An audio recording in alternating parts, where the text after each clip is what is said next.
Kesaksian Danu baru terungkap, ini alasan mengapa menuduh Yosef sebagai pelaku kasus Subang.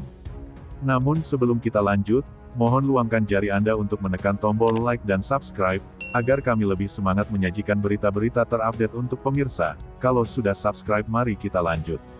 Kepolisian daerah Jawa Barat Polda Jabar, belum juga mampu mengungkap siapa pelaku, dalang dan motif di balik kasus Subang yang menewaskan Tuti Suhartini dan Amalia Mustika Ratu alias Amel.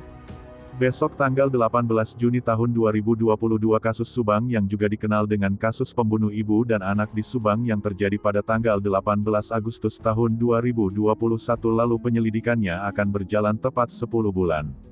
Namun, kasus Subang masih tetap diliputi misteri. Di tengah lambatnya pengungkapan kasus Subang, ada yang mengejutkan seputar konflik yang terjadi antara saksi Yosef dan Danu. Sebagai informasi, Yosef adalah suami dari korban Tuti Suhartini sekaligus ayah dari korban Amel. Sedangkan Danu adalah pegawai di yayasan milik korban. Konflik itu semakin memanas manakala Yosef dengan terang-terangan tidak menerima dengan kesaksian Muhammad Ramdhanu alias Danu. Yosef murka dan marah besar karena dalam kesaksiannya di depan penyidik Polres Subang, Danu menuduh Yosef sebagai pelaku pembunuh Tuti dan Amel. Sampai digembor-gembor sampai dijadikan framing oleh Danu bahwa Danu itu betul-betul telah menuduh saya sebagai pembunuh, kata Yosef dengan nada penuh emosional. Yosef mengatakan hal itu pada kanal YouTube Koin 1077, yang diunggah pada tanggal 28 April tahun 2022. Dia, Danu, telah memframing menuduh saya sebagai pembunuh. Danu itu telah betul-betul menuduh saya sebagai pembunuh. Dia telah memframing dan menuduh saya sebagai pembunuh, sebut Yosef berapi-api. Menurut Yosef, Danu menuding dirinya sebagai pelaku pembunuh Tuti dan Amel itu dikatakan dalam kesaksiannya saat dia menjalani pemeriksaan selama 3 hari di Polres Subang pasca kejadian. Muhammad Ramdhanu alias Danu juga melontarkan tudingan itu setelah dia digonggong dan digigit anjing pelacak atau sebelum didampingi pengacara Ahmad Taufan dari ATS Law Firm. Anehnya, ungkap Yosef, saat kesaksian tentang dirinya itu dibuat berita acara pemeriksaan BAP, Danu malah menolak menandatangani. Nah itu saya herannya, kenapa BAP tidak ditandatangani? Itu yang menjadi tanda tanya. Apa alasan yang sebenarnya, kata Yosef. Yosef sendiri dan juga Mimin istrinya saat di BAP selalu menjelaskan kepada penyidik apa yang diketahuinya terkait kasus Subang dengan sebenar-benarnya, sedikit pun tidak berbohong. Masa saya harus berbohong? Atau istri saya harus berbohong?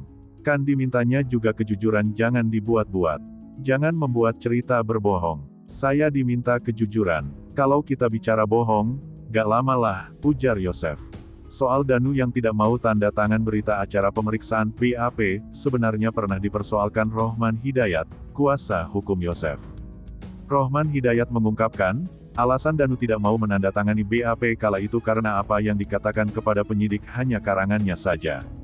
Danu tidak mau menandatangani BAP dan mengatakan bahwa keterangannya itu hanya karangan saja, ujar Rohman Hidayat. Rohman mengaku sangat merasa heran karena Polres Subang membiarkan ada saksi yang memberikan keterangan tidak pasti. Kenapa Polres Subang membiarkan ada orang memberikan keterangan tidak benar? Padahal kan ini proses demi keadilan. Gak boleh dong orang memberikan keterangan begitu saja, menarik keterangannya atau tidak mau menandatangani, kata Rohman dalam tayangan video lainnya di kanal YouTube Koin 1077.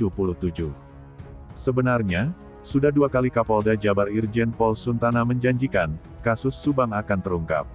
Pertama di akhir tahun 2021 Kapolda mengatakan akan terungkap awal tahun 2022. Namun awal tahun 2022 sudah lewat, apa yang dikatakan Kapolda tidak terwujud.